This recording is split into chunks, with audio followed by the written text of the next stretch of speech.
അസ്സലാമു അലൈക്കും. ഞാൻ ഷമീന, മായനാട്. അടിമ സ്ത്രീയിൽ ഉടമക്ക് ലൈംഗികാസ്വാദനം നിർവഹിക്കാമെന്ന് പഠിപ്പിക്കുന്ന ഇസ്ലാമിന് സ്ത്രീ പീഡനത്തിന് പ്രതിവിധി നിർവഹിക്കാൻ എന്ത് അധികാരമാണുള്ളത്? അസ്സലാമു അലൈക്കും.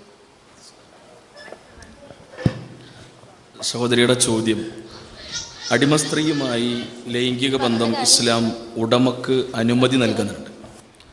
അങ്ങനെ അനുമതി നൽകുന്ന ഇസ്ലാമിന് ഇത്തരത്തിലുള്ള സ്ത്രീ പീഡനവുമായി ബന്ധപ്പെട്ട വിഷയത്തിൽ സംസാരിക്കാനും ചോദ്യം ചെയ്യാനും എന്ത് അധികാരം, എന്ത് അവകാശമെന്ന് വളരെ പ്രസക്തമാണ് ചോദ്യം. നമ്മൾ അറിയേണ്ടത്, ഇന്ന് നമുക്കിടയിലില്ലാത്ത ഒരു സമ്പ്രദായമാണ് അടിമത്ത സമ്പ്രദായം. നൂറ്റാണ്ടുകൾക്ക് മുമ്പ് പൗരാണിക സമൂഹത്തിൽ ആഴത്തിൽ വേരൂന്നിയിരുന്ന അക്കാലഘട്ടത്തിലെ ഒരു സമ്പ്രദായമാണ്, നടപടിക്രമമാണ് അടിമത്ത സമ്പ്രദായം. നമ്മൾ അറിയുക, ഉടമയെ സംബന്ധിച്ചിടത്തോളം അടിമ അവൻ്റെ ജംഗമ സ്വത്തായി അന്ന് ആ കാലഘട്ടത്തിലെ ജനം മനസ്സിലാക്കിയിരുന്നു. ആ അടിമക്കെതിരെ എന്തു നിലപാടും സ്വീകരിക്കാം, എന്തും ചെയ്യാം, ആരും അവനെ ചോദ്യം ചെയ്യില്ല. വ്യത്യസ്തങ്ങളായ തലങ്ങളിൽ, വ്യത്യസ്തങ്ങളായ മാർഗങ്ങളിൽ അടിമകൾ വന്നു ചേരും. ഒന്ന്, അനന്തരാവകാശം വഴി ഒരാൾക്ക് അടിമയെ കിട്ടാം. മറ്റൊന്ന്, യുദ്ധത്തിലൂടെ അടിമയെ കിട്ടാം. മറ്റൊന്ന്, പണം കൊടുത്ത് ചന്തയിൽ പോയി വാങ്ങിക്കാം. ഇങ്ങനെ വ്യത്യസ്ത മാർഗങ്ങളിലൂടെ അടിമകൾ ആളുകളുടെ കയ്യിൽ വന്ന് ചേരുമ്പോൾ ഈ അടിമകളെ എന്തിനും ഏതിനും ഉപയോഗിച്ചിരുന്ന, എല്ലാ അർത്ഥത്തിലും ക്രൂരമായി പീഡിപ്പിച്ചിരുന്ന, എല്ലാ വേലകളും ജോലികളും ജോലി ഭാരങ്ങളും ഏൽപ്പിച്ചിരുന്ന വളരെ ക്രൂരമായ നടപടിക്രമങ്ങളെല്ലാം അക്കാലഘട്ടത്തിൽ നിലനിന്നിരുന്നു. പ്രത്യേകിച്ച് അടിമ സ്ത്രീകളെ വ്യഭിചാരത്തിന് പ്രേരിപ്പിക്കുകയും അങ്ങനെ അവരുടെ മാംസം വിറ്റ് പണമുണ്ടാക്കുകയും ചെയ്യുന്ന തോന്നിവാസ നടപടിക്രമങ്ങൾ വരെ അക്കാലഘട്ടത്തിൽ, ജാഹിലിയ കാലഘട്ടത്തിൽ, അതോടൊപ്പം തന്നെ പ്രവാചക തിരുമേനി സല്ലല്ലാഹു അലൈഹി വസല്ലമയുടെ കാലഘട്ടത്തിലെല്ലാം അറബികൾക്കിടയിൽ നിലനിന്നിരുന്നു, ലോകത്തിൻ്റെ വിവിധ ഭാഗങ്ങളിൽ. ഇത്തരം ഒരു സാഹചര്യത്തിൽ ഇസ്ലാം ആ രംഗത്ത് ഇടപെടുന്നു. ഒരു ഉടമയുടെ കീഴിലുള്ള അടിമക്ക് കൃത്യമായ അവകാശങ്ങളുണ്ട് എന്നും അവർക്കർഹമായ മാന്യമായ അവരോടുള്ള ബാധ്യതകൾ നിർവഹിക്കേണ്ടതുണ്ട് എന്നും അതോടൊപ്പം തന്നെ അടിമത്വത്തിൻ്റെ ചങ്ങലക്കെട്ടുകളിൽ നിന്നും പുറത്തു പോകാൻ താല്പര്യമുള്ള അടിമക്ക് നിശ്ചിതമായ മോചന മൂല്യം നൽകിക്കൊണ്ട് പുറത്തു പോകാനുള്ള അവസരവും ഇസ്ലാം നൽകുന്നു. അതോടൊപ്പം ചില കുറ്റകൃത്യങ്ങൾക്കുള്ള പ്രായശ്ചിത്തമായി അടിമ മോചനത്തെയും ഇസ്ലാം പരിചയപ്പെടുത്തുന്നു. അതോടൊപ്പം തന്നെ നമ്മൾ അറിയുക, നേർക്ക് നേരെ അടിമയെ എല്ലാ അർത്ഥത്തിലുള്ള മാന്യമായ പരിഗണന നൽകേണ്ടതുണ്ട് എന്നും ഇസ്ലാം പഠിപ്പിക്കുന്നു.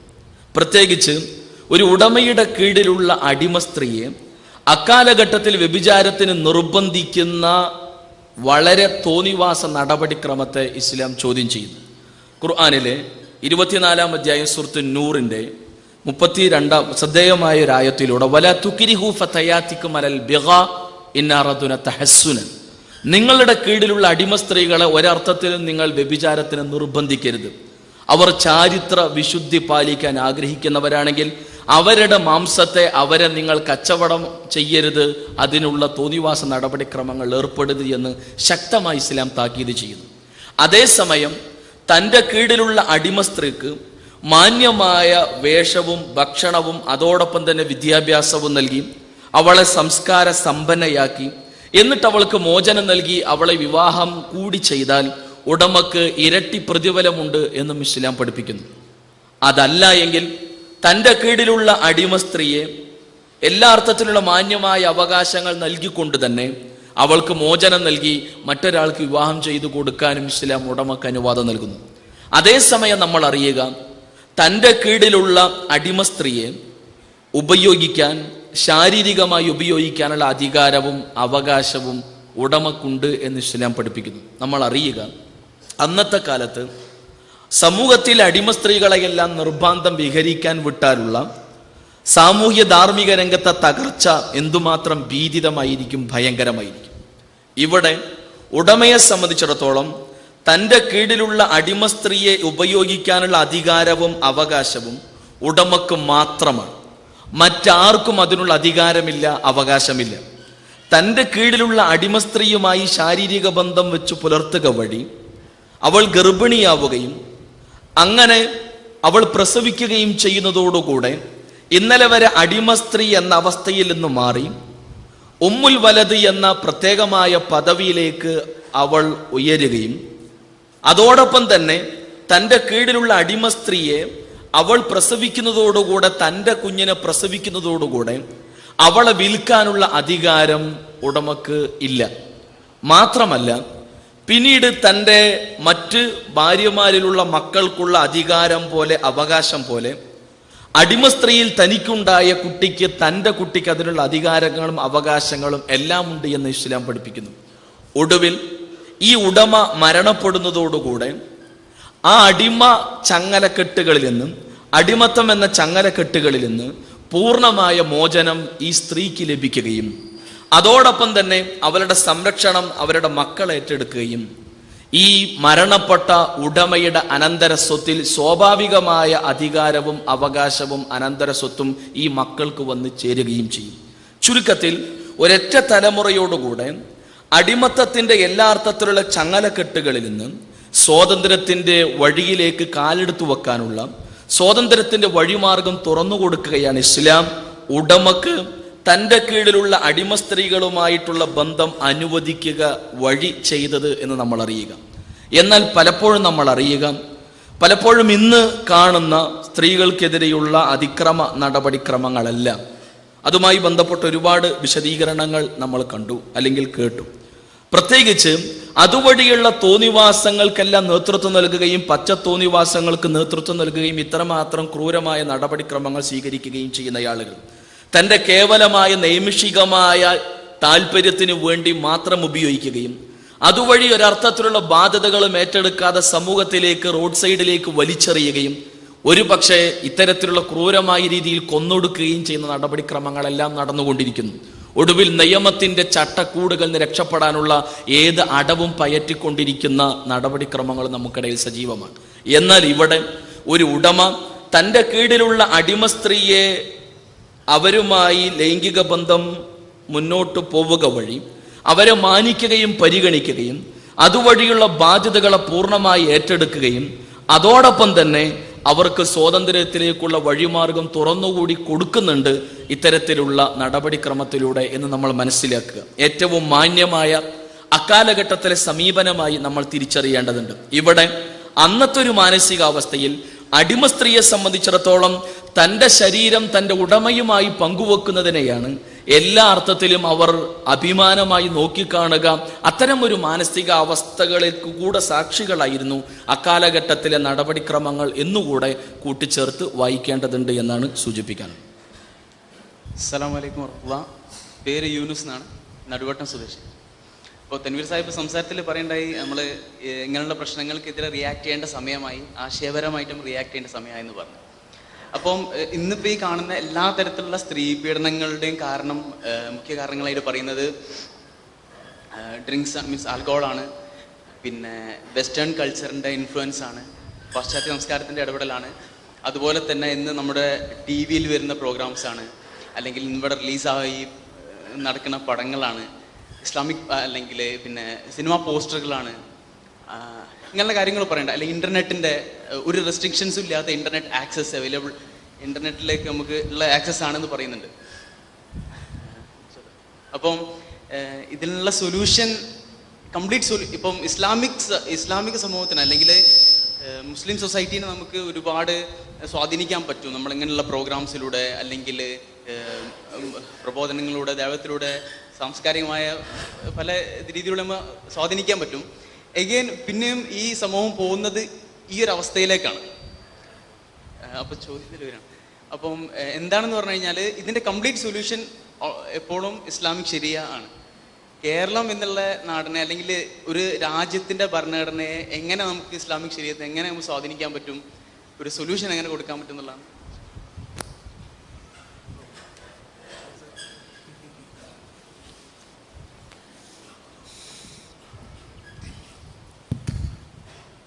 ഇസ്ലാമിക ശരീഅത്താണ് ഈ പ്രശ്നങ്ങൾക്കുള്ള പൂർണ്ണമായ സൊല്യൂഷൻ. അപ്പോൾ കേരളത്തെ പോലുള്ള സ്ഥലത്ത് എന്ത് ചെയ്യാൻ പറ്റുമെന്നാണ് ചോദ്യം.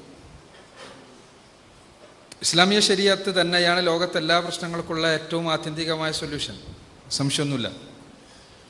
പക്ഷേ ഇസ്ലാമിക ശരീഅത്ത്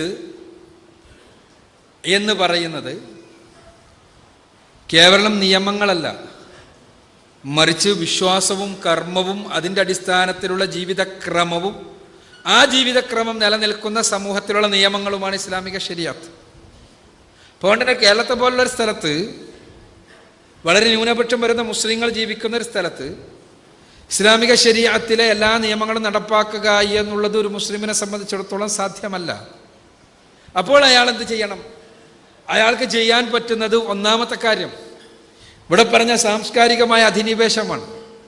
ആ സാംസ്കാരിക അധിനിവേശത്തിന് പ്രധാനമായും പ്രതിരോധമായി തീരേണ്ടത് സ്വയം തന്നെയാണ്. അത് അയാൾക്ക് സ്വന്തം ചെയ്യാവുന്നതാണ്.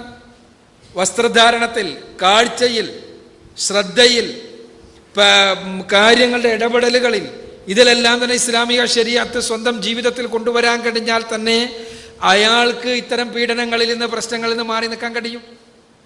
ഇനി സമൂഹത്തിൽ പൊതുവായുള്ള പ്രശ്നങ്ങൾ, ആ പൊതുവായുള്ള പ്രശ്നങ്ങളിൽ സമാനമായ മനസ്കരായ ആളുകളുടെ പൊതുവേദികൾ ഉണ്ടാക്കിയിട്ട് സമൂഹത്തിൽ ഇടപെടാൻ കഴിയും. ആ സമൂഹത്തിലെ ഇടപെടലുകൾക്ക് മുസ്ലിങ്ങൾക്ക് സാധിക്കും. അതേപോലെ തന്നെ ഇന്ത്യയെ പോലുള്ള സ്ഥലത്തൊരു ജനാധിപത്യ സമ്പ്രദായം നിലനിൽക്കുമ്പോൾ ആ ജനാധിപത്യ സമ്പ്രദായത്തിലേക്ക് മുസ്ലിങ്ങളുടെ പ്രതിനിധികൾ ഉണ്ടാകുമ്പോൾ ആ ജനാധിപത്യ സമ്പ്രദായത്തിലെ പ്രതിനിധികൾ ഉപയോഗപ്പെടുത്തിക്കൊണ്ട് പ്രശ്നങ്ങളിൽ ഇടപെടാൻ കഴിയും. ആ പ്രശ്നങ്ങൾക്ക് ഗുണകരമായ നല്ല രൂപത്തിലുള്ള പരിഹാരങ്ങൾ ഉണ്ടാക്കാൻ സാധിക്കും. ഇതെല്ലാമാണ് മുസ്ലിങ്ങൾ ചെയ്യേണ്ടത്. ഇതെല്ലാമാണ് നമ്മളെ സംബന്ധിച്ചിടത്തോളം പരിഹാര മാർഗം. ഒന്നാമത് നമ്മിൽ നിന്നാണ് തുടങ്ങേണ്ടത്. നമ്മിൽ നിന്ന് തുടങ്ങാതെ നമ്മുടെ പ്രശ്നങ്ങൾക്ക് പരിഹാരം കാണുവാൻ നമ്മളെ മാറ്റാതെ ഒരിക്കലും തന്നെ സമൂഹത്തെ മാറ്റാൻ കഴിയില്ല.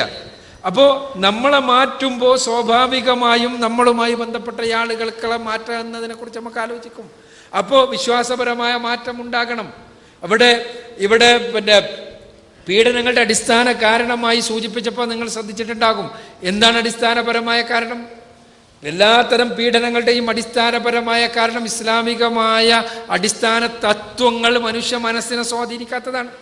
അവിടെ ആ സ്വാധീനിക്കുന്നതിന് വേണ്ടിയുള്ള പ്രവർത്തനങ്ങളാണ് നമ്മൾ ചെയ്യേണ്ടത്. അതെന്താണ്? ദഅവത്താണ്, പ്രബോധന പ്രവർത്തനങ്ങളാണ്. കേരളത്തെ പോലുള്ള സ്ഥലത്ത് വളരെ ചെറിയൊരു ശതമാനം മാത്രം മുസ്ലിങ്ങളുള്ളിടത്ത് ആ ഉള്ള മുസ്ലിങ്ങളിൽ തന്നെ വളരെ ചെറിയൊരു ശതമാനം മാത്രം ഇസ്ലാമികമായ വിധിവിലക്കുകൾ പൂർണ്ണമായി പാലിച്ചുകൊണ്ട് മുന്നോട്ട് പോകുന്ന ഒരവസ്ഥയുള്ളൊരു സ്ഥലത്ത് നമ്മൾ പ്രധാനമായി നിർവഹിക്കേണ്ട ദൗത്യം എല്ലാത്തരം പീഡനങ്ങളിൽ നിന്നും രക്ഷപ്പെടുവാൻ സാധിക്കുന്ന വിശ്വാസ, കർമ്മ, സദാചാര സംഹിതകൾ സ്വീകരിക്കാൻ കഴിയുന്ന തലത്തിലേക്ക് ആളുകളെ കൊണ്ടുപോവുക എന്ന ദഅവത്താണ്, പ്രബോധന പ്രവർത്തനങ്ങളാണ്. അതാണ് നമ്മൾ ചെയ്യേണ്ട പ്രധാനപ്പെട്ട ദൗത്യം. ഒപ്പം തന്നെ നമ്മളിൽ മാറ്റം ഉണ്ടാകുമ്പോൾ ഉണ്ടാകുന്ന സാമൂഹ്യ മാറ്റത്തിനു വേണ്ടിയുള്ള പരിശ്രമങ്ങളും നമ്മൾക്ക് നടത്താവുന്നതാണ്.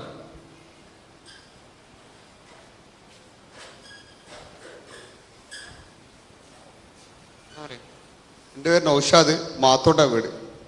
ഇപ്പം നമ്മളിവിടെ ഇപ്പോൾ കുറേ കാര്യങ്ങൾ ഇപ്പോൾ ചർച്ച ചെയ്ത്, അപ്പം എല്ലാ കാര്യങ്ങളും സ്ത്രീകൾക്ക് എതിരായിട്ടായിരുന്നു ഇതുവരെ ഇപ്പോൾ സംസാരിച്ചത്. നക്കാബ്, ജിൽബാബ്, പർദ, മുഖമക്കന, ഈ വിഷയത്തിലായിരുന്നു കൂടുതൽ സംസാരിച്ചത്. അതായത് സ്ത്രീകൾക്ക് എതിരായിട്ടായിരുന്നു ഇപ്പോൾ ഇതുവരെ സംസാരം നമ്മളുണ്ടായത്. എന്താ വെച്ചാൽ ചാഞ്ഞ മരത്തിൻ്റെ പാഞ്ഞു കയറാന്ന് പറഞ്ഞു കേട്ടില്ല, അതേപോലെ തന്നെ. അപ്പോൾ ഉദാഹരണമായിട്ട് സ്ത്രീകൾക്ക് ഇപ്പോൾ അക്ബർ സാഹിബ് പറഞ്ഞ മാതിരി ശക്തി കുറവാണ്, ബലം കുറവാണ്. അതായത് അപ്പോൾ പെട്ടെന്ന് ആക്രമിക്കപ്പെടും. അതിൻ്റെ പേരിൽ സ്ത്രീകളുടെ പേരിൽ കൂടുതൽ പൈചാരും അന്നത്തെ സമൂഹമാണ്.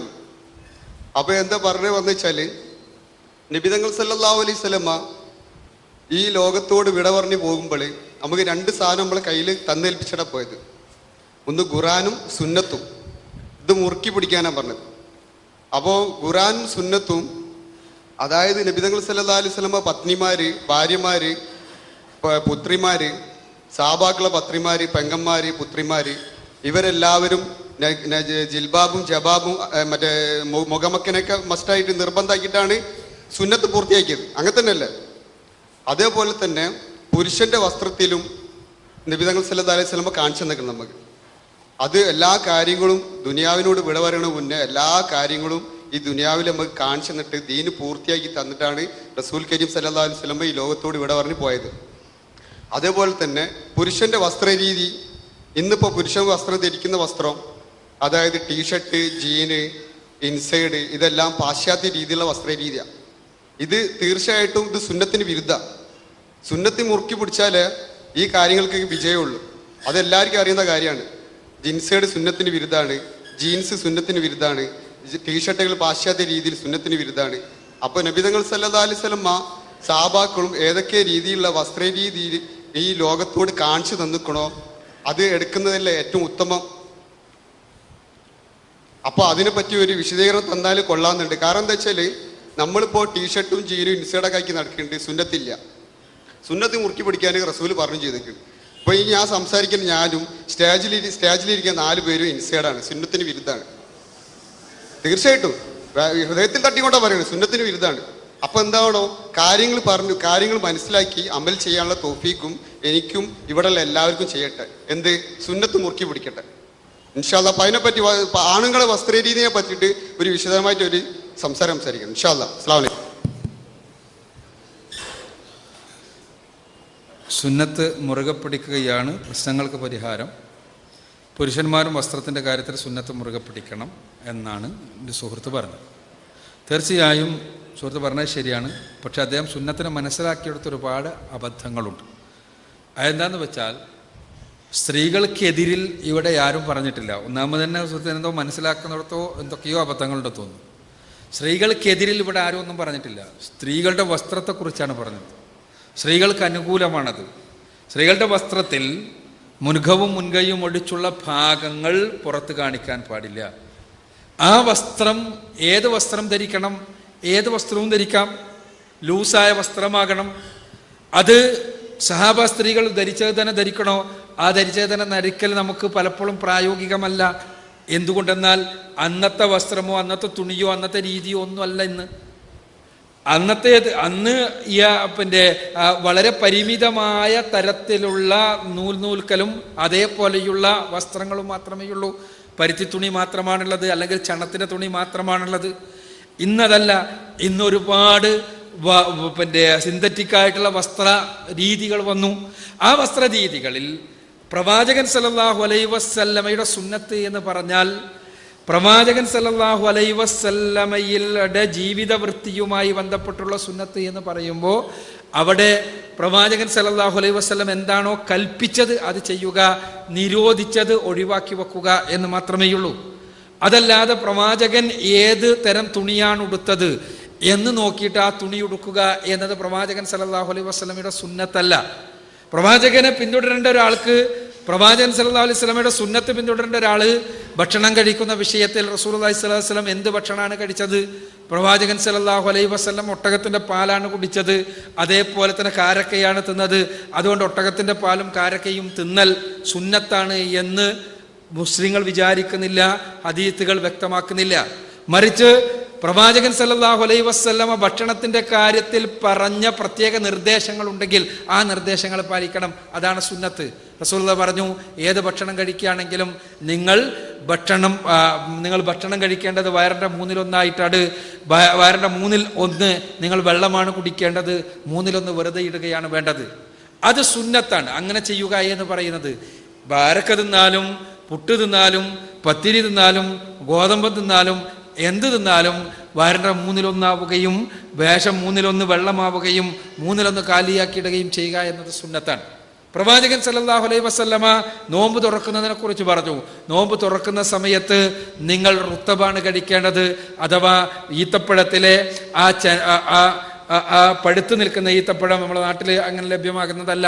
പഴുത്ത് നിൽക്കുന്ന ഈത്തപ്പഴം, അതാണ് റുത്തബ്. അതല്ലെങ്കിൽ തമ്രാണ് കഴിക്കേണ്ടത്. നമ്മുടെ നാട്ടിലെല്ലാം കിട്ടുന്ന കാരക്ക, അതല്ലെങ്കിൽ വെള്ളമാണ് കഴിക്കേണ്ടത്. ഇവിടെ ഒന്നാമതായി റുത്തബിന് പ്രാധാന്യം നൽകുക എന്നത് സുന്നത്താണ്. അത് കിട്ടിയിട്ടില്ലെങ്കിൽ തമ്രിന് പ്രാധാന്യം നൽകുക എന്നത് സുന്നത്താണ്. എന്നാൽ അതല്ലാത്ത സമയത്തോ അത് കഴിക്കാൻ സുന്നത്ത് എന്ന് പറയാൻ കഴിയില്ല. അത് പ്രത്യേക കൽപ്പന വേണമെന്നർത്ഥം. ഇതേപോലെ സ്ത്രീയുടെ വസ്ത്രധാരണത്തിൽ മുഖവും മുൻകൈയും ഒഴിച്ചുള്ള ഭാഗങ്ങൾ പൂർണ്ണമായും മറക്കണമെന്ന് റസൂലുള്ളാഹി സ്വല്ലല്ലാഹു അലൈഹി വസല്ലമയുടെ നിർദ്ദേശം. ആ മറക്കൽ ഏത് തരം വസ്ത്രം ഉപയോഗിച്ചിട്ടാകാം, ഏത് തരം വസ്ത്രവും ഉപയോഗിച്ചിട്ടാകാം. ആ മുഖവും മുൻകൈയും ഒഴിച്ചുള്ള ഭാഗങ്ങൾ ലൂസായി ശരീരഭാഗങ്ങൾ കാണാത്ത രൂപത്തിൽ മറക്കണം എന്നതാണ് നിർദ്ദേശം. ഇതേപോലെ പുരുഷന്റെ വസ്ത്രത്തിന് ഒരുപാട് നിർദ്ദേശങ്ങളുണ്ട്. പുരുഷ വസ്ത്രത്തിന്റെ നിർദ്ദേശം പൊക്കളിനും മുട്ടുകാലിനും ഇടയിലുള്ള ഭാഗം പൂർണ്ണമായും മറച്ചിരിക്കണമെന്നാണ് ഒന്നാമത്തേത്.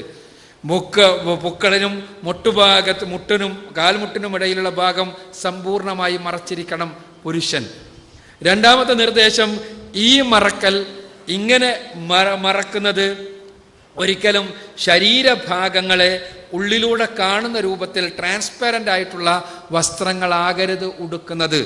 മൂന്നാമത്തെ നിർദ്ദേശം, നിങ്ങൾ സ്ത്രീകളുടെ വസ്ത്രം പുരുഷൻ ധരിക്കരുത്, പുരുഷ വസ്ത്രം സ്ത്രീ ധരിക്കരുത്. നാലാമത്തെ നിർദ്ദേശം, മറ്റു മതക്കാരുടെ വസ്ത്രങ്ങൾ ആ മത ജീവിത രീതിയുടെ ഭാഗമായി അവർ ധരിക്കുന്ന വസ്ത്രം ധരിക്കരുത്. ഇതാണ് നിർദ്ദേശങ്ങൾ പറഞ്ഞിട്ടുള്ളത്. അതല്ലാതെ അമേരിക്കക്കാരൻ്റെ വസ്ത്രം ധരിച്ചുകൂടാ എന്ന് റസൂലുള്ളാഹി സ്വല്ലല്ലാഹു അലൈഹി വസല്ലം പറഞ്ഞിട്ടില്ല. ഇന്ത്യക്കാരൻ്റെ വസ്ത്രം ധരിച്ചുകൂടാ എന്ന് റസൂലുള്ളാഹി സ്വല്ലല്ലാഹു അലൈഹി വസല്ലം പറഞ്ഞിട്ടില്ല. ഏത് വസ്ത്രം നമ്മൾ ധരിക്കുക? ഏത് വസ്ത്രം ധരിക്കുക? തുണി ഇന്ത്യക്കാരുടെ ഹിന്ദുക്കളുടെ വസ്ത്രമാണ്, കുപ്പായം ഹിന്ദുക്കളുടെ വസ്ത്രമാണ്, യൂറോപ്യൻ്റെ വസ്ത്രമാണ് ഈ സൈസ് ഷർട്ട്, ടീഷർട്ട് അമേരിക്കക്കാരൻ്റെതാണ്. ഇനി അറബികളിടുന്ന കുപ്പായം ഇടുക എന്ന് വിചാരിച്ചാലോ അത് ഗ്രീക്കുകാരൻ്റെതാണ്, അറബികളുടേതല്ല.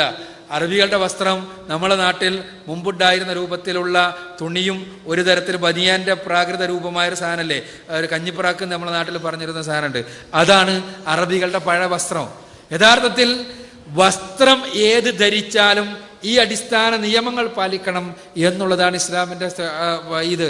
അവിടെ ഇൻസൈഡ് ചെയ്താലും ഔട്ട്സൈഡ് ചെയ്താലും, ടീഷർട്ട് ഇട്ടാലും ജീൻസ് ഇട്ടാലും ഇതെന്തിട്ടാലും റസൂലുള്ളാഹി സ്വല്ലല്ലാഹു അലൈഹി വസല്ലം പറഞ്ഞ നിർദ്ദേശങ്ങളിൽ നിങ്ങൾ മുട്ടുപൊക്കളിൻ്റെ ഇടയിലുള്ള ഭാഗം മറക്കണം.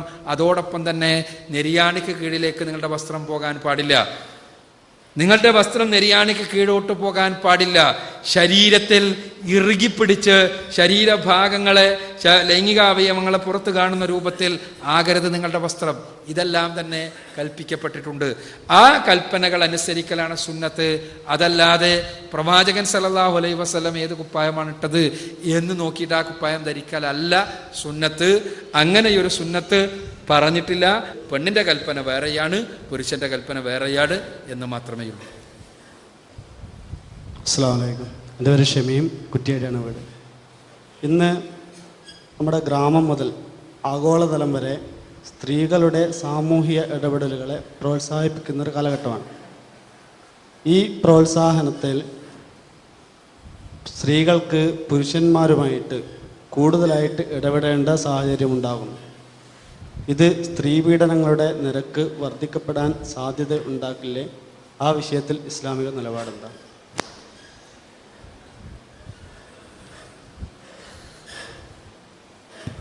സ്ത്രീകൾക്ക് സാമൂഹികമായ ഇടപെടലുകൾ നടത്തുമ്പോൾ സ്ത്രീപീഡനത്തിനുള്ള സാധ്യത കൂടൂലേ? ആടെയുള്ള ഇസ്ലാമിക നിലപാട് എന്താണെന്ന് തീർച്ചയായും സ്ത്രീ എവിടെ ഇടപെടുകയാണെങ്കിലും ഇസ്ലാമികമായ ചിട്ടവട്ടങ്ങൾ പാലിച്ചുകൊണ്ട് ഇടപെട്ടാൽ ഒരു കുഴപ്പമുണ്ടാവില്ല. ആ പാലിക്കണം എന്നുള്ളതാണ് ശ്രദ്ധിക്കാനുള്ളത്. പ്രവാചകൻ സല്ലല്ലാഹു അലൈഹി വസല്ലമയുടെ പ്രിയ പത്നി ആയിഷ റളിയല്ലാഹു അൻഹ, അവർ സമൂഹത്തിൽ ഇടപെട്ടു, ഹദീസുകൾ പറഞ്ഞു കൊടുത്തു. ആയിഷ റളിയല്ലാഹു അൻഹയിൽ നിന്ന് ഹദീസ് നിവേദനം ചെയ്ത ആളുകളിൽ മിക്കവരും പുരുഷന്മാരാണ്. ആയിഷയിൽ നിന്ന് ഹദീസ് കേട്ടവർ പുരുഷന്മാരാണ്. അതിനർത്ഥം ആയിഷ റളിയല്ലാഹു അൻഹ പുരുഷന്മാരോട് പറഞ്ഞു കൊടുത്തു എന്നാണ്. അങ്ങനെ പറഞ്ഞു കൊടുത്തു. അതുകൊണ്ട് അവർ ഇസ്ലാമികമായ ചിട്ടവട്ടങ്ങൾ സ്വീകരിച്ചിരുന്നു. അതുകൊണ്ടൊരു കുഴപ്പമുണ്ടായില്ല. ആയിഷ റളിയല്ലാഹു അൻഹ രാഷ്ട്രീയമായ അനിശ്ചിതത്വങ്ങൾ ഉണ്ടായപ്പോൾ അവിടെ ഇടപെട്ടു. നിങ്ങൾക്കറിയാവുന്നതാണ്. പിന്നെ അലി റളിയല്ലാഹു അൻഹുവുമായി അവർക്കുണ്ടായിരുന്ന അഭിപ്രായ വ്യത്യാസങ്ങളും പിന്നീട് ഒരു സമരത്തിന്റെ വക്കിൽ വരെ എത്തുന്ന രൂപത്തിൽ രാഷ്ട്രീയമായ ഇടപെടലുകളുമെല്ലാം ഉണ്ടായത്. അപ്പോൾ അവിടെയെല്ലാം ഇടപെടലുകൾ നടത്തിയപ്പോഴും അവർക്ക് ഇസ്ലാമികമായ ചിട്ടവട്ടങ്ങൾ പാലിച്ചതുകൊണ്ട് തന്നെ ഒരു കുഴപ്പമുണ്ടായി. ഇപ്പോൾ സമൂഹത്തിൽ ഇടപെടുന്നതല്ല, ആ ഇടപെടുമ്പോൾ ഇസ്ലാമികമായ ചിട്ടവട്ടങ്ങൾ പാലിക്കണം എന്നുള്ളതാണ് നമ്മൾ പറയേണ്ടത്. സമൂഹത്തിൽ ഇടപെടാതിരിക്കുക എന്നത് പലപ്പോഴും നമ്മെ സംബന്ധിച്ചിടത്തോളം നമ്മുടെ ആധുനിക സമൂഹത്തിൽ വളരെ ആത്മഹത്യാപരമായ അപകടങ്ങൾ ഉണ്ടാക്കുവാൻ വരെ സാധ്യതയുള്ള കാര്യമാണ് എന്നുകൂടി നമ്മൾ മനസ്സിലാക്കേണ്ടതുണ്ട്. കാരണം പലപ്പോഴും നമ്മുടെ സമൂഹം ഇപ്പോൾ ഒരു ജനാധിപത്യ ക്രമം നിലനിൽക്കുന്ന നമ്മുടെ സാമൂഹ്യ അന്തരീക്ഷം, അവിടെ സ്ത്രീകൾക്ക് പ്രത്യേകമായ സംവരണം ഉണ്ടാവുന്ന സന്ദർഭങ്ങളിൽ, മുസ്ലിം സ്ത്രീകളുടെ പ്രാതിനിധ്യം, മുസ്ലിങ്ങളുടെ പ്രാതിനിധ്യം ആവശ്യമുള്ള സന്ദർഭങ്ങളിൽ എന്താണ് മുസ്ലിങ്ങൾ സ്വീകരിക്കേണ്ട നിലപാട്? സമൂഹത്തിൽ യാതൊരു ഇടപെടലുകളും നടക്കാതിരിക്കലാണോ? അത്തരം പ്രാതിനിധ്യത്തെ ഉപയോഗപ്പെടുത്താതിരിക്കലാണോ എന്ന് ചോദിച്ചാൽ, ഇസ്ലാമികമായ ചിട്ടവട്ടങ്ങൾ പാലിച്ചുകൊണ്ട്, ഇസ്ലാമികമായ നിയമങ്ങൾ പാലിച്ചുകൊണ്ട് പ്രാതിനിധ്യം വഹിക്കുക തന്നെയാണ് എന്നാണ് നമുക്ക് പറയാൻ കഴിയുന്ന മറുപടി. അത് വളരെ വിശദമായി ഫിഖ് പണ്ഡിതന്മാരിലിരുന്ന് പഠിക്കേണ്ടതാണ്. പക്ഷേ പൊതുവെ പഠിച്ചിടത്തോളം ജനാധിപത്യത്തിൻ്റെ ഫിഖ് അനുസരിച്ചുകൊണ്ട്, അല്ലെങ്കിൽ മതം നിരപേക്ഷ ലോകത്തെ കർമ്മശാസ്ത്ര വിധികളെ പഠിച്ച പണ്ഡിതന്മാർ വ്യക്തമാക്കിയിട്ടുള്ളത്, ഇത്തരം സന്ദർഭങ്ങളിൽ ഇസ്ലാമികമായ ക്രമം ഉപയോഗിച്ച്, ഇസ്ലാമികമായ ചിട്ടവട്ടങ്ങൾ സ്വീകരിച്ചുകൊണ്ട് സമൂഹത്തിൽ ഇടപെടുന്നത് കൊണ്ട് കുഴപ്പമില്ല. അവിടെ ഇസ്ലാമികമായ ക്രമം സ്വീകരിക്കണം എന്നത് വളരെ നിഷ്കർഷയോടുകൂടി ശ്രദ്ധിക്കേണ്ടതുണ്ട് എന്ന് മാത്രം.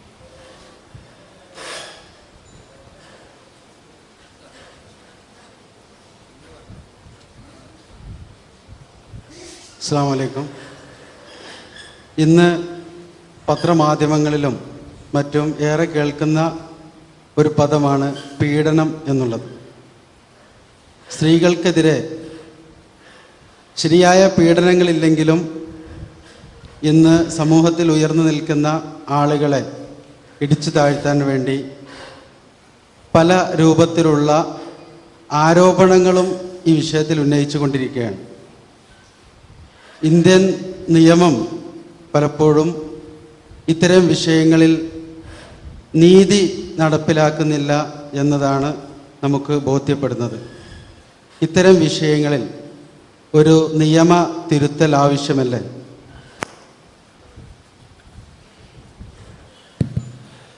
പീഡനത്തിൻ്റെ പേരിൽ പീഡിപ്പിക്കപ്പെടുന്ന പുരുഷന്മാരെ കുറിച്ചാണ്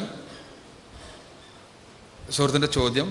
പലപ്പോഴും നേതാക്കന്മാരും വേണ്ടപ്പെട്ടവരും അറിയപ്പെടുന്നവരും അവർക്കെതിരിൽ പീഡനം എന്നുള്ള ഒരു ആരോപണം ഉണ്ടാക്കി കഴിഞ്ഞാൽ അവരെ നശിപ്പിക്കാൻ അത് മതി എന്നൊരവസ്ഥാവിശേഷമുണ്ട്. ഇസ്ലാമികമായി ഞാൻ നേരത്തെ അവിടെ സൂചിപ്പിച്ചു, ഒരാൾക്കെതിരിൽ അത്തരം ആരോപണങ്ങൾ ഉന്നയിക്കണമെങ്കിൽ കൃത്യമായ തെളിവ് വേണം. അതിനെ ഉന്നയിക്കേണ്ടത് റോട്ടുമലല്ല, നിയമത്തിൽ പോയിട്ടാണ്, കോടതിയിൽ പോയിട്ടാണ്. നമ്മൾ പലപ്പോഴും നമുക്കതൊരു തരം രസമാണ്. പത്രങ്ങളിൽ അത്ര ഒരു വാർത്ത ഇല്ലെങ്കിൽ ഒരു ചെരുവും പുളിവും ഇല്ല എന്നുള്ള രൂപത്തിൽ നമ്മൾ മലയാളിയുടെ പത്രബോധം തന്നെ അങ്ങനെയാണ്.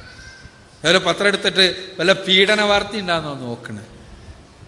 യഥാർത്ഥത്തിൽ ഇത് പ്രചരിപ്പിച്ച് നടക്കുന്ന ഏർപ്പാട് തന്നെ വളരെ മോശമാണ്. നമ്മുടെ നാട്ടിൽ ആരെക്കുറിച്ചും ഒരു പെണ്ണിന് വിചാരിച്ചാൽ അവരെ എന്തും ചെയ്യാമെന്നുള്ളൊരവസ്ഥാവിശേഷമാണ് പലപ്പോഴും. നിയമപരമായി ആ രംഗത്ത് വളരെ ദുർബലമാണ് നമ്മുടെ നിയമങ്ങളെന്ന് തോന്നുന്നു. കാരണം പലപ്പോഴും പെണ്ണാണ് പീഡിപ്പിക്കപ്പെടുന്നത് എന്നതുകൊണ്ട്, പെണ്ണ് ദുർബലയാണ് എന്നുള്ളത് കൊണ്ട് നീതിയും ന്യായവും നോക്കാതെ പെൺപക്ഷത്തേക്ക് തിരിഞ്ഞു പോകുന്നു പലപ്പോഴും നിയമങ്ങൾ എന്ന് തോന്നിപ്പോകുമാറ് ചിലപ്പോഴുള്ള ഇടപെടലുകൾ കാണുന്നു.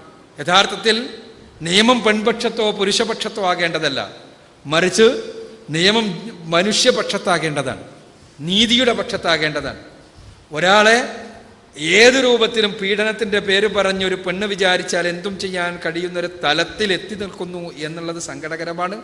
ഇസ്ലാമികമായ വീക്ഷണം നോക്കുമ്പോൾ അത് ഇസ്ലാമിക സമൂഹത്തിൽ ഒരിക്കലും ഉണ്ടാവില്ല. ആണ് ഇസ്ലാമിക നിയമത്തിൻ്റെ പ്രത്യേകത. ഞാൻ നേരത്തെ പറഞ്ഞല്ലോ, വ്യഭിചാരത്തിന് വിവാഹിതനല്ലെങ്കിൽ 100 അടിയാണ് ശിക്ഷ, വ്യഭിചാര ആരോപണത്തിന് 80 അടിയാണ് ശിക്ഷ. വ്യഭിചാരത്തിന് 100 അടിയാണ് ശിക്ഷ, വ്യഭിചാര ആരോപണത്തിന് 80 അടിയാണ് ശിക്ഷ.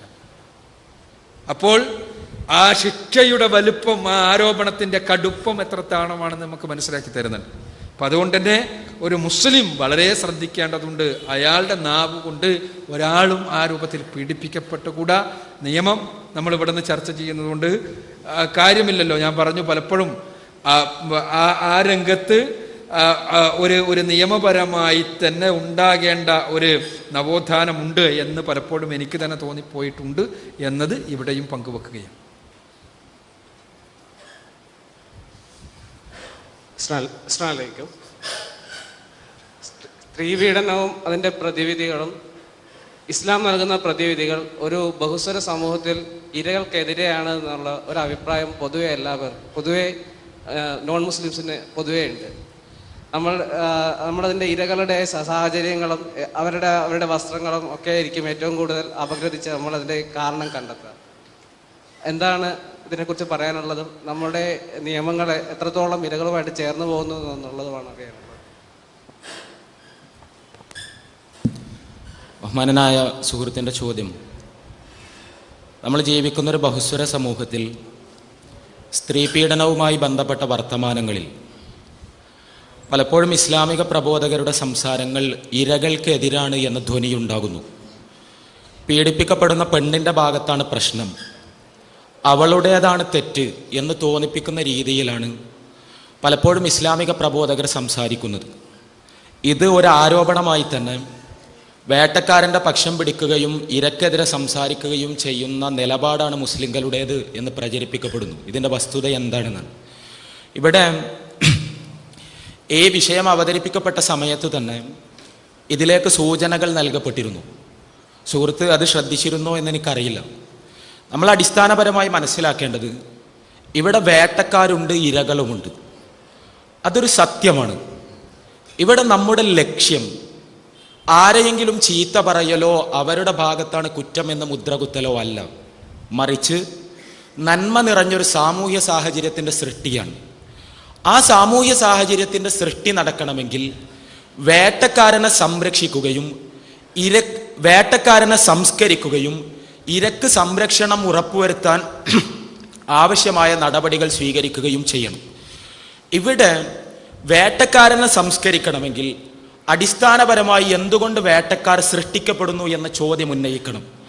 അതുകൊണ്ടാണ് ഞാൻ പറഞ്ഞത്, ഇവിടെ നിഷ്കളങ്കരായി ജനിക്കുന്ന മനുഷ്യരാണ് എല്ലാവരും. ആ മനുഷ്യരിൽ നിന്ന് ചിലർ സ്ത്രീ പീഡകരും അതിക്രമകാരികളും ലൈംഗികമായ അതിക്രമങ്ങൾ ചെയ്യുന്നവരുമെല്ലാമായി വളർന്നു വരുന്നത് എന്തുകൊണ്ടാണ്? അത്തരമൊരു വളർച്ചയിൽ പങ്കുള്ളത് ആർക്കൊക്കെയാണ്? ആ പങ്കുള്ളവരാണ് യഥാർത്ഥത്തിലുള്ള പ്രതികൾ. ആ പ്രതികളിലേക്ക് വിരൽ ചൂണ്ടാതെ കേവലമായ പുരുഷാധിപത്യത്തെ സംബന്ധിച്ച ഉപരിപ്ലവപരമായ വർത്തമാനങ്ങൾ കൊണ്ട് നമുക്ക് കുറെ സെമിനാറുകളും സിമ്പോസിയങ്ങളും നടത്താമെന്നല്ലാതെ സമൂഹത്തിൽ ഗുണപരമായൊരു മാറ്റവും ഉണ്ടാക്കാൻ കഴിയില്ല. ഇവിടെ ഞാൻ സൂചിപ്പിച്ചിരുന്നു, വേട്ടക്കാർ സൃഷ്ടിക്കപ്പെടുന്നത് സ്ത്രീയെ കേവലമായൊരു വസ്തുവായി മനസ്സിലാക്കുന്ന മാനസികാവസ്ഥയിലേക്ക് അവർ നയിക്കപ്പെടുന്നത് കൊണ്ടാണ്. സ്ത്രീയെ കേവലം ഒരു വസ്തുവായി നയിക്കപ്പെടുന്ന മാനസികാവസ്ഥ എങ്ങനെ സൃഷ്ടിക്കപ്പെടുന്നു? നമ്മുടെ കാലഘട്ടത്തിൽ പെണ്ണിനെ ഒബ്ജക്റ്റിഫൈ ചെയ്യുന്ന, കമ്മോഡിഫൈ ചെയ്യുന്ന ഒരു മാനസിക തലത്തിലേക്ക് ഇവിടെയുള്ള ആളുകൾ നയിക്കപ്പെടുന്നത് മുതലാളിത്തം സൃഷ്ടിച്ചു വെച്ചിട്ടുള്ള ചൂഷണത്തിന്റെ ഒരുപാട് സംവിധാനങ്ങളിലൂടെയാണ്. ഇവിടെ സൂചിപ്പിച്ചതുപോലെ പോണോഗ്രാഫി സൈറ്റുകൾ മുതൽ, സിനിമകൾ മുതൽ, ടെലിവിഷൻ മുതൽ, പോസ്റ്ററുകൾ മുതൽ ഈ രീതിയിലുള്ള അശ്ലീല പ്രസിദ്ധീകരണങ്ങൾ വരെ വായിച്ചിട്ടാണ് ഇവിടെയുള്ള പുരുഷന്മാർ പലപ്പോഴും സ്ത്രീകളെ തൻ്റെ കാമപൂർത്തീകരണത്തിനുള്ള കേവലമായൊരു വസ്തുവായി മനസ്സിലാക്കുകയും അവർക്കെതിരെ അക്രമങ്ങൾ അഴിച്ചുവിടാനുള്ള ഒരു മാനസികാവസ്ഥയിലേക്ക് നയിക്കപ്പെടുകയും ചെയ്യുന്നത്. ഇവിടെ സ്ത്രീനഗ്നതയുടെ പ്രദർശനത്തിന് വേണ്ടി മുതലാളിത്തം ഒരുക്കി വെച്ചിട്ടുള്ള സംവിധാനങ്ങളാണ് വേട്ടക്കാരെ സൃഷ്ടിക്കുന്നത് എന്ന് പറഞ്ഞാൽ അത് സ്ത്രീകൾക്ക് എങ്ങനെ എതിരാവും എന്നാണ് എനിക്ക് മനസ്സിലാവാത്തത്. നമ്മെ സംബന്ധിച്ചിടത്തോളം ഇരകൾക്ക് വേണ്ടി സംസാരിക്കുന്നവർ അടിസ്ഥാനപരമായി ചെയ്യേണ്ടത് വേട്ടക്കാർ എങ്ങനെ ഉണ്ടാകുന്നു എന്ന് പഠിക്കുകയും ആ വേട്ടക്കാരെ ഇല്ലാതാക്കാൻ ആവശ്യമായ സാമൂഹ്യ സാഹചര്യങ്ങൾ സൃഷ്ടിക്കാൻ വേണ്ടി അധ്വാനിക്കുകയുമാണ്. അതിൻ്റെ അർത്ഥം വേട്ടക്കാരെ ശിക്ഷിക്കണ്ടെന്നോ അവരെ കുറ്റക്കാരല്ല എന്നോ അല്ല. വേട്ടക്കാർ തീർച്ചയായും കുറ്റക്കാരാണ്, അവർ ശിക്ഷിക്കപ്പെടേണ്ടവരാണ്. ഇവിടെ പറഞ്ഞല്ലോ, ഇവിടെ ഈ രീതിയിലുള്ള സ്ത്രീകൾക്കെതിരെയുള്ള ലൈംഗികമായ അതിക്രമങ്ങൾ നടത്തുന്നവരെ കർശനമായി കണിശമായി ശിക്ഷിക്കാനുള്ള വകുപ്പുകൾ ഇസ്ലാം നിർദ്ദേശിച്ചിട്ടുണ്ട്. എന്തുതരം സാമൂഹ്യ സാഹചര്യം ഉണ്ടായാലും കണ്ണ് താഴ്ത്തണമെന്നും അങ്ങോട്ട് പോകരുതെന്നും ഈ രീതിയിലുള്ള പ്രവർത്തനങ്ങളിലേക്ക് പോകരുതെന്നും പുരുഷൻ ശക്തമായി കൽപ്പിക്കപ്പെട്ടിട്ടുണ്ട്.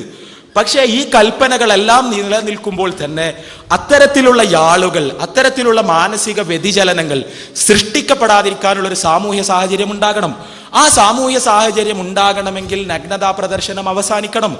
ആ നഗ്നതാ പ്രദർശനം അവസാനിക്കുന്നത് സ്ത്രീകൾക്കെതിരാണെന്നാണ് അങ്ങനെ പറയുന്നത്.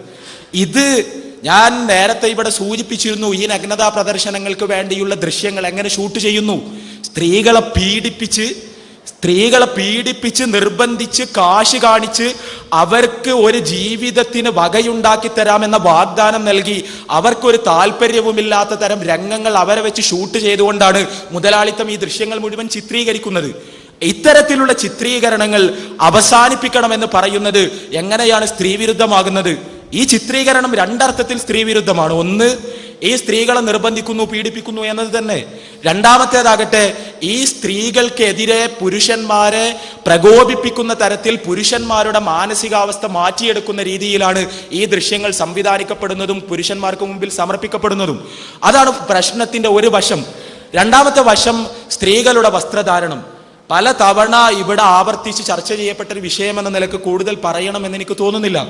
ഇവിടെ സൂചിപ്പിക്കപ്പെട്ടു. ഇവിടെ എനിക്ക് തോന്നുന്നത് അടിസ്ഥാനപരമായൊരു പ്രശ്നം പുരുഷൻ ലൈംഗികമായി പ്രകോപിക്കപ്പെടുന്നതും സ്ത്രീ ലൈംഗികമായി പ്രചോദിപ്പിക്കപ്പെടുന്നതും തമ്മിൽ അടിസ്ഥാനപരമായ ചില വ്യത്യാസങ്ങളുണ്ട്. പുരുഷനെ സംബന്ധിച്ചിടത്തോളം കാഴ്ചയാണ് അവന്റെ പ്രചോദനത്തിന്റെ അടിസ്ഥാനം. ഒരു സ്ത്രീ നഗ്നതയുടെ ചെറിയൊരു ദൃശ്യം മതി ഒരു പുരുഷനെ ലൈംഗികമായി പ്രചോദിപ്പിക്കാൻ, ചിലപ്പോൾ പ്രകോപിപ്പിക്കാനും. അത് പ്രകൃതിപരമായി അങ്ങനെയാണ്. എന്നാൽ സ്ത്രീകളെ സംബന്ധിച്ചിടത്തോളം ഒരു പുരുഷനെ കണ്ടതുകൊണ്ടോ അയാളുടെ സൗന്ദര്യം കണ്ടതുകൊണ്ടോ സ്ത്രീ ലൈംഗികമായി പ്രചോദിപ്പിക്കപ്പെടുകയോ പ്രകോപിപ്പിക്കപ്പെടുകയോ ചെയ്യുന്നില്ല. മറിച്ച് പുരുഷന്റെ സ്നേഹപൂർവമായ സ്പർശവും തലോടലും സ്നേഹത്തോടു കൂടിയുള്ള സംസാരവും എല്ലാം ചേരുമ്പോഴാണ് ഒരു സ്ത്രീ ലൈംഗികമായി പ്രചോദിപ്പിക്കപ്പെടുന്നത്. ഇവിടെ ഇത്തരത്തിലുള്ള പ്രചോദനങ്ങൾ ഒന്നുമില്ലാതെ തന്നെ, ഒരു സ്ത്രീയുടെ ഭാഗത്തു നിന്നുള്ള ബോധപൂർവമായ ഇടപെടലുകൾ ഇല്ലാതെ തന്നെ കേവലം ഒരു കാഴ്ച കൊണ്ട് തന്നെ പുരുഷൻ ലൈംഗികമായി പ്രചോദിപ്പിക്കപ്പെടും. അത്തരത്തിലുള്ള പ്രചോദനങ്ങൾ ഉണ്ടാകുന്ന പുരുഷൻ നേരത്തെ പറഞ്ഞ രീതിയിൽ മുതലാളിത്തത്താൽ ട്യൂൺ ചെയ്യപ്പെട്ടൊരു പുരുഷൻ കൂടിയാണെങ്കിൽ, മുതലാളിത്തം സൃഷ്ടിച്ചു വെച്ചിട്ടുള്ള നഗ്ന ദൃശ്യങ്ങൾ ഇന്റർനെറ്റിൽ അടക്കം കണ്ടുശീലിച്ചിട്ടുള്ള ഒരാളാണെങ്കിൽ, ഈ സ്ത്രീകൾ എന്ന് പറയുന്നത് കേവലമായ ലൈംഗിക വസ്തുക്കളാണ് എന്ന് പഠിപ്പിക്കപ്പെട്ടിട്ടുള്ള വ്യക്തിയാണെങ്കിൽ, അയാൾക്ക് സ്വാഭാവികമായും അയാളുടെ മനസ്സാക്ഷിയെയും സമൂഹത്തിന്റെ വിലക്കുകളെയും മറികടന്നുകൊണ്ട് ഈ സ്ത്രീക്കുമേൽ കൈവെക്കാനുള്ള ത്വരയുണ്ടാകും. ഇത് മനഃശാസ്ത്രപരമായ ഒരു അപഗ്രഥനമാണ്. ആ അപഗ്രഥനം നടത്തുന്നത് സ്ത്രീകളെ സംരക്ഷിക്കാൻ വേണ്ടിയാണ്. പല തവണ പല വാക്കുകളിൽ ഇവിടെ അത് സൂചിപ്പിക്കപ്പെട്ടു. ഇവിടെ പലപ്പോഴും പറയാറുള്ളത് പോലെ വേട്ട നായ്ക്കളെ കെട്ടിയിടണം, സംശയമില്ല. പക്ഷേ നമുക്ക് കയറുകൊണ്ട് കെട്ടിയിടാൻ കഴിയാത്ത വേട്ട നായ്ക്കൾ തെരുവിൽ അലഞ്ഞു തിരിഞ്ഞു നടക്കുന്നു എന്നറിയുമ്പോൾ അവയുടെ കടിയിൽ നിന്ന് രക്ഷപ്പെടാനുള്ള മുൻകരുതലുകൾ സ്ത്രീകൾ സ്വീകരിക്കണം എന്നാണ് പറയുന്നത്. അങ്ങനെയല്ല എന്ന് പറയുന്ന ആളുകൾ ഇതല്ല അതിന് പരിഹാരം, ഇങ്ങനെ ചെയ്യേണ്ടതില്ല എന്ന് നിരന്തരമായി പറഞ്ഞുകൊണ്ടിരിക്കുകയല്ലാതെ അവർക്ക് എന്താണ് ഒരു നിർദ്ദേശം സമർപ്പിക്കാനുള്ളത്? എന്താണ്? അവർ മനഃശാസ്ത്രപരമായി അപഗ്രഥിക്കട്ടെ. എന്തുകൊണ്ടാണ് സ്ത്രീകൾ ബലാത്സംഗം നടത്താത്തത്? എന്തുകൊണ്ടാണ് പുരുഷന്മാർ ബലാത്സംഗം നടത്തുന്നത്? എന്തുകൊണ്ടാണ് മീഡിയയുടെ അതിപ്രസരമുള്ളിടത്ത് ബലാത്സംഗങ്ങൾ വർദ്ധിക്കുന്നത്? എന്തുകൊണ്ടാണ് ടെലിവിഷൻ വന്ന ശേഷം ഒരു സമൂഹത്തിലെ മാനഭംഗങ്ങളുടെ എണ്ണം കുത്തനെ ഉയരുന്നത്? എന്തുകൊണ്ടാണ് പോണോഗ്രാഫിക് സൈറ്റുകൾക്ക് മുമ്പും ശേഷവും ഈ മാനഭംഗങ്ങളുടെ ഗ്രാഫിൽ വലിയ വ്യത്യാസമുണ്ടാകുന്നത്? ഈ സ്വാധീനങ്ങളെ നിഷേധിക്കുന്നവർ കൃത്യമായി മറുപടി പറയേണ്ട വിഷയമാണിത്. ഇതോടൊപ്പം പുരുഷന്റെ കാഴ്ച, ആ കാഴ്ചയിൽ ഒരു സ്ത്രീയുടെ സൗന്ദര്യം പെട്ടാൽ പ്രകോപിപ്പിക്കപ്പെടില്ല എന്നിവർക്ക് അഭിപ്രായമുണ്ടോ? ശാസ്ത്രീയമായി തെളിയിക്കട്ടെ. ഇത് പലപ്പോഴും സാമൂഹ്യ ശാസ്ത്രത്തിന്റെ വാക്കുകളിൽ സംസാരിക്കുകയും അടിസ്ഥാന ശാസ്ത്രങ്ങളെ കുറിച്ച് ഒന്നും അറിയാതിരിക്കുകയും മനുഷ്യന്റെ ശരീരം എങ്ങനെയാണ് പ്രവർത്തിക്കുന്നത് എന്ന് ബയോളജിക്കലായി പഠിക്കാതിരിക്കുകയും കേവലമായ സിദ്ധാന്ത നിർമ്മാണങ്ങളിൽ അഭിരമിക്കുകയും ചെയ്യുന്നവരാണ് ഈ വസ്തുതകളോട് മുഴുവൻ യഥാർത്ഥത്തിൽ കണ്ണടക്കുന്നത്. അവർക്ക് ആത്മാർത്ഥതയുണ്ടെങ്കിൽ അവർ ചെയ്യേണ്ടത് കൃത്യമായ ജീവശാസ്ത്ര പഠനങ്ങളെ ഉദ്ധരിച്ചുകൊണ്ട് സ്ത്രീയുടെ നഗ്നതാ പ്രദർശനം പുരുഷനെ ലൈംഗികമായി പ്രചോദിപ്പിക്കുകയോ സ്ത്രീയെ വസ്തുവൽക്കരിക്കാൻ അവനെ പ്രേരിപ്പിക്കുകയോ ചെയ്യുന്നില്ല എന്ന് ശാസ്ത്രീയമായ പഠനങ്ങളുമായി രംഗത്ത് വരട്ടെ. അപ്പോൾ നമുക്ക് സംവാദമാകാം. അതല്ലാതെ ഇരയുടെ സംരക്ഷണത്തിന് വേണ്ടി വേട്ടക്കാരന്റെ മനഃശാസ്ത്രം അപഗ്രഥിക്കുന്നതിന് വേട്ടക്കാരന്റെ കൂടെ നിൽക്കലായി തെറ്റിദ്ധരിപ്പിക്കുന്നത് ദൈക്ഷണികമായ സത്യസന്ധതയുള്ളവർക്ക് ചേർന്നതല്ല എന്നാണ് സൂചിപ്പിക്കാനുള്ളത്.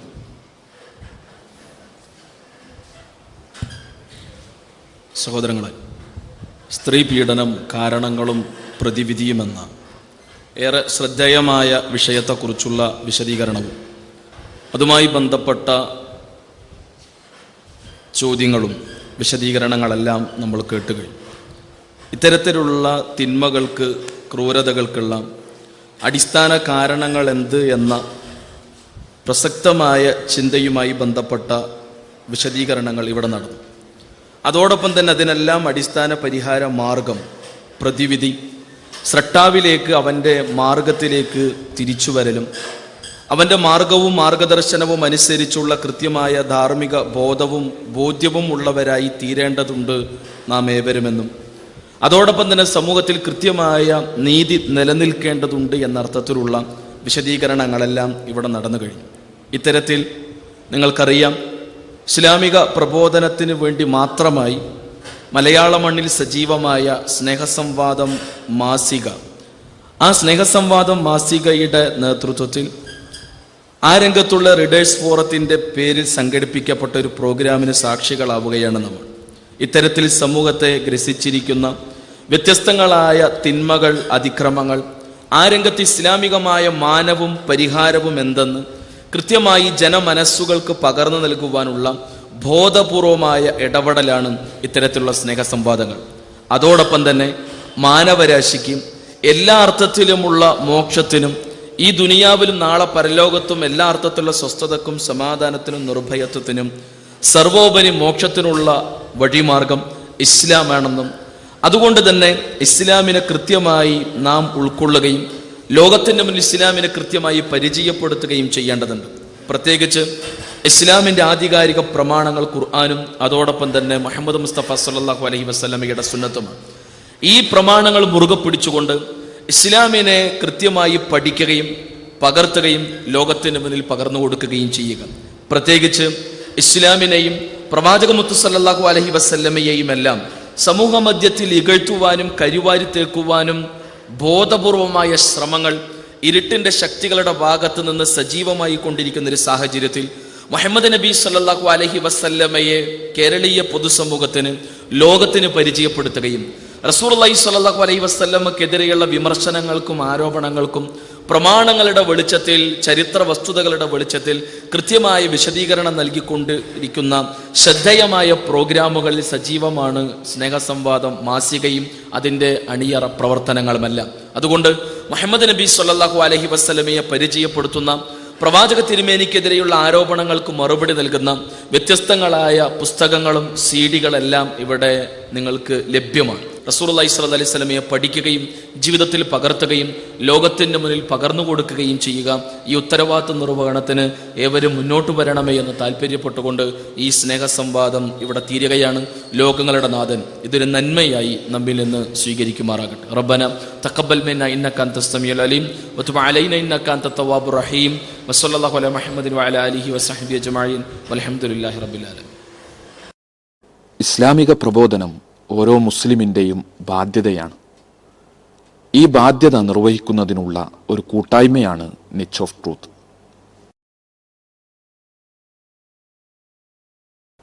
നിച്ച് ഓഫ് ട്രൂത്ത് പ്രവർത്തനങ്ങൾ, ചോദ്യോത്തരത്തോടു കൂടിയ പൊതുപ്രഭാഷണങ്ങൾ, മതനേതാക്കളുമായി സ്നേഹസംവാദങ്ങൾ, സൗജന്യ ഇസ്ലാം കറസ്പോണ്ടൻസ് കോഴ്സ്, ഇസ്ലാമിനെ പരിചയപ്പെടുത്തുന്ന ലഘുലേഖകളും പുസ്തകങ്ങളും,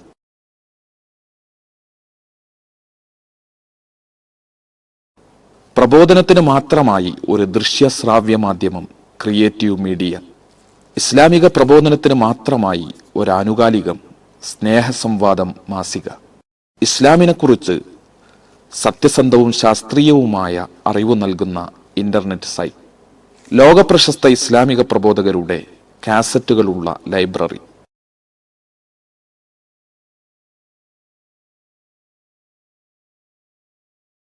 പ്രബോധകർക്കായുള്ള റഫറൻസ് ലൈബ്രറി,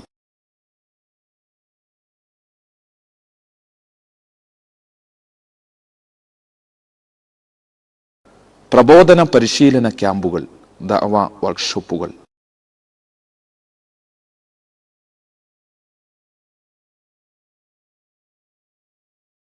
ഖുർആൻ പരിഭാഷാ വിതരണം. നാദ, സത്യമത സന്ദേശ പ്രചരണത്തിനു വേണ്ടിയുള്ള വിനീതമായ ഒരു സംരംഭമാണിത്. നീ ഏൽപ്പിച്ച ഉത്തരവാദിത്തത്തിൻ്റെ നിർവഹണത്തിനു വേണ്ടിയുള്ള എളിയ ശ്രമം. ഇതൊരു പ്രതിഫലാർഹമായ പ്രവർത്തനമായി സ്വീകരിക്കണേ. ആമീൻ.